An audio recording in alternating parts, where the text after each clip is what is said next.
ఓం శాంతి. నేను పరమ పవిత్ర ఆత్మను. బాప్దాదాను ఆహ్వానిస్తున్నాను.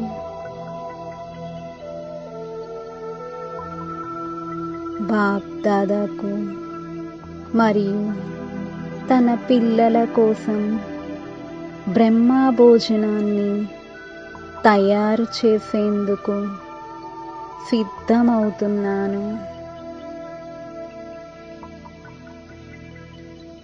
కొన్ని క్షణాలు బాప్దాదాను నా ఎదురుగా చూస్తున్నాను. పూర్తి కిచెన్ అంతా ఒక అద్భుతమైన ప్రకాశాన్ని చూస్తున్నాను.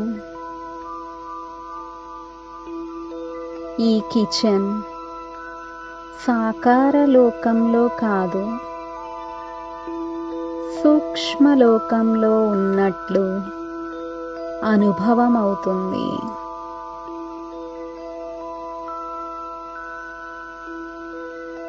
నేను నా ఫరిస్తా స్వరూపంతో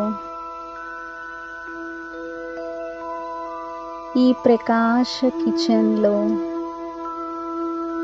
బ్రహ్మ భోజనాన్ని తయారు చేస్తున్నాను. దృశ్యాన్ని చూడండి.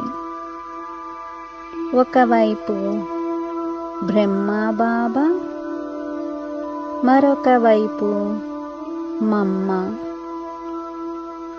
వారి నుండి వెలువడుతున్న పవిత్ర కిరణాలు నలువైపులా ఉన్న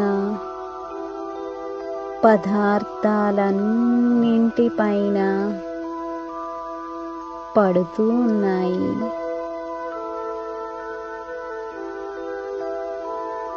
నా శిరస్సు పైన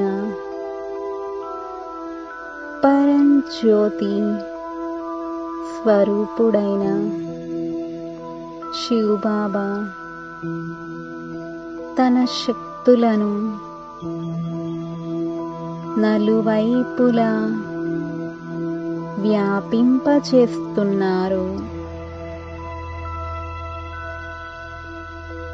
ప్రతి పదార్థము శక్తి, పవిత్రత, ప్రేమ, శాంతి గుణాలతో నిండుగా అవుతున్నాయి.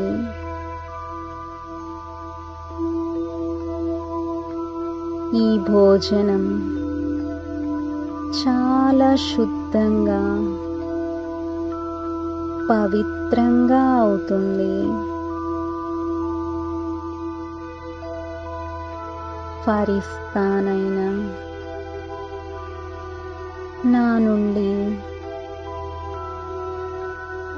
పవిత్రతా కిరణాలు వెలువడి ఈ భోజనంలోకి ప్రవేశిస్తూ ఉన్నాయి. ఒక్కొక్క పదార్థము వేస్తున్నంత సమయము ఒక్కొక్క గుణాన్ని నింపుతున్నట్లుగా అనుభవం చేయండి.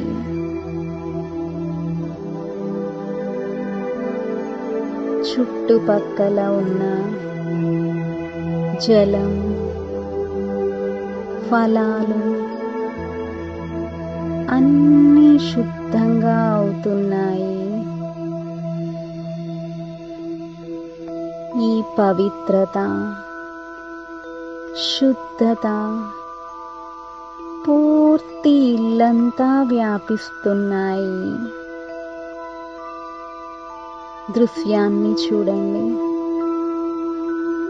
పూర్తి ఇల్లంతా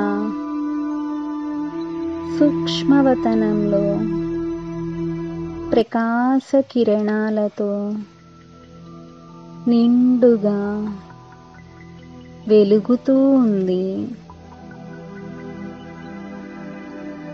ఏ ఆత్మలైతే ఈ భోజనం స్వీకరిస్తారో వారికి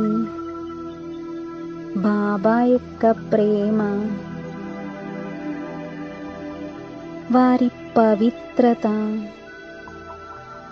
సర్వశక్తులు అనుభవం చేస్తున్నారు. ఆ ఆత్మ యొక్క తనువు, మనసు ఆరోగ్యంగా అవుతున్నాయి, నిరోగిగా అవుతున్నారు. వారి అన్ని దుఃఖాలు, సర్వ బంధనాల నుండి ముక్తులుగా అవుతున్నారు. ఇలాంటి ప్రేమపూర్వక సంకల్పాలు చేస్తూ భోజనంను తయారు చేయండి. ఓం శాంతి.